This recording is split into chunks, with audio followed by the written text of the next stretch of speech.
கடந்த வாரம் ஒரு 1000 பேரோட இங்கே வந்து அதிமுக இணைஞ்சிங்க. ஏற்கனவே ஓபிஎஸ்க்கு ஆதரவாக இருந்தீங்க. இப்போ கொளத்தூர் தொகுதியில் மக்கள் என்ன சொல்கிறாங்க? இல்லை, கொளத்தூர் தொகுதியில் வந்து ஏற்கனவே வந்து அவர் 15 வருஷத்துக்கு எம்எல்ஏ இருந்திருக்காரு. ரெண்டு 5 வருஷம் எதிர்கட்சி தலைவர். போன மட்டும் இப்போ முடிஞ்ச உடனே அவர் சிஎம்மு. அங்கே ஒன்றும் எதுவுமே செய்யலை அவருக்கு. நீங்கள் பெரிய பெரிய கல்யாண மண்டபம், பேட்மிண்டன் கோர்ட்டு, ஸ்விம்மிங் பூலு, அது லக்ஸரியில் தான். கீழே அடிமட்டில் அங்கே வந்து 18 ஸ்லம் இருக்காங்க பாவம் ஏழை மக்களில். அவங்களுக்குலாம் அன்றாட வாழ்வாரம், வேலை வாய்ப்பு, அதில் எவ்வளோ விஷயம் பண்ணியிருக்கலாம். பட் அதில் ஃபோக்கஸ் பண்ணல அவர். ஒரு 4000 கோடி ஒரு திட்டம் கூட ஒன்று போட்டார், சாக்காடை திட்டம்லாம். அதெல்லாம் பார்த்தீங்கன்னாக்கா இன்டர்மீடியட்டில் பார்த்தா உள்ளே இருக்கிற அந்த சாரை கொம்பே எடுக்கலை. தண்ணிலாம் மாட்டிட்டு திருப்பி மேலே தான் வருது. மழை வந்தால் தெரியும். இப்போ போன மழையிலே பார்த்தீங்கன்னா ராட்சச மோட்டார் எடுத்து இங்கே இருக்கிற தண்ணி அங்கே இருக்கிற தண்ணியில் மாற்றி எடுத்து விட்டுருக்காங்க. ஒன்றும் சொல்கிற அளவுக்கு இல்லை. சிட்டிலேருந்து வருவோம், ஒரு மணி நேரத்தில் அங்கே போயிடுவோம். ஆனால் அங்கேருந்து குளத்தூரில் போகிறதுக்கு 40 நிமிஷம் ஆகிடும்.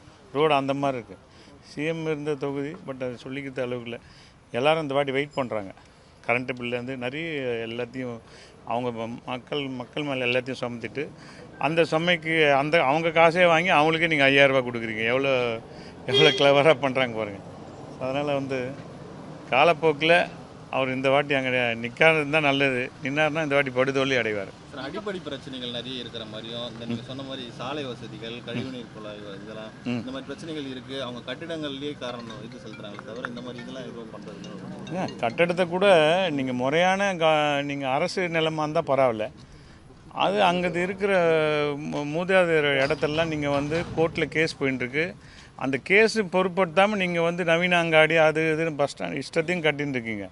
அது ஏழை மக்களை வந்து என்ன பண்ண, அவங்க போய் கோர்ட்டுக்கு போய் இவங்களை எழுத்து பண்ண முடியாத அளவுக்கு இதில் இருக்காங்க. அதனால் மாட்டின்னு இருக்காங்க. இப்போ ரெவன்யூவில் எல்லாமே இப்போ பப்ளிக் இடம், சில இடம்லாம் அது கேஸே போயின்னு இருக்கு.